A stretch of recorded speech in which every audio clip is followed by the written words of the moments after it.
In this lesson, we're going to look at the real number system, and we're going to identify, compare, and order numbers within this system. Primarily, our focus is going to be on ordering, comparing, and identifying irrational numbers. Now, when we do this, we need to be comparing and ordering them in their decimal form.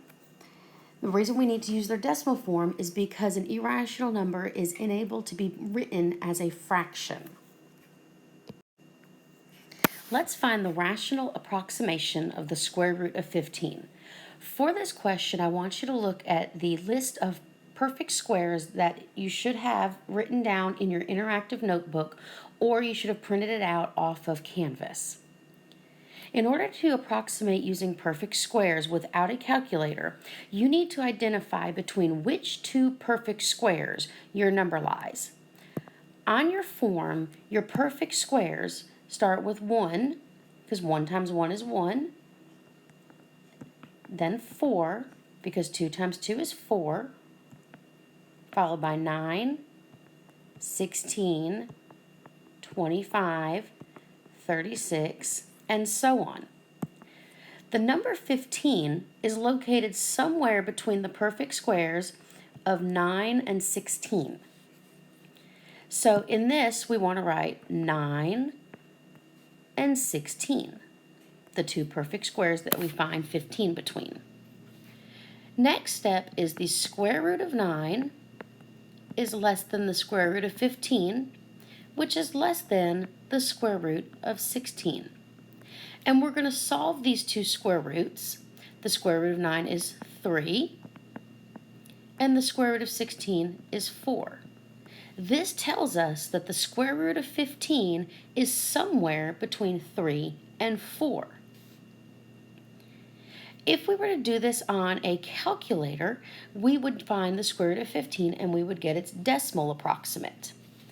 And by doing this, if we put the square root of 15 into your calculator, you get approximately 3.872, and it continues on infinitely. To place this on the number line, it would be somewhere between 3.8 and 3.9, but a little bit closer to the 3.9. Darcy wants to add the ribbon shown along the diagonal of the rectangular flag she is designing. Does Darcy have enough ribbon? And explain. Your work is a great explanation. First of all, her ribbon is 8.5 feet. This is the maximum amount of ribbon that she has, and she wants to place it on the diagonal. The diagonal is this section between the green and the yellow going from the top left to the bottom right. It is the square root of 74 feet. First thing we need to find out is about how much is the square root of 74. So we can put this into your calculator, the square root of 74, and we find out that it is approximately 8.6. 8.6 is greater than 8.5. So this tells me that the square root of 74 is greater than 8.5, and she does not have enough ribbon to do her project. Between which two whole numbers is the square root of 12? You are free to do this in the calculator, but I would like for us to look at the perfect squares. Remember, our perfect squares list starts with 1, 4, 9, 16, 25. I'm not going to go any further because I know that 12 is somewhere between 9 and 16. So the square root of 9 is less than the square root of 12, which is less than the square root of 16. The square root of 9 is 3, and that is less than the square root of 12, which is less than the square root of 16, which is 4. So the square root of 12 is between 3 and 4. Which of the two is the better estimate? This is where I like to look into my calculator, and I find that the square root of 12 is approximately 3 3.464, going on infinitely. 3.464, since it is less than 3.5, which is your halfway point, tells me that we are closer to the 3 than we are the 4. Compare and order the following numbers from least to greatest. We have a list of 5 numbers. Considering some of them are irrational, we need to make sure each of these is in their decimal form. Free to use a calculator again for this problem. The square root of 11 is approximately 3.317. 2 1/4 is 2 25 hundredths.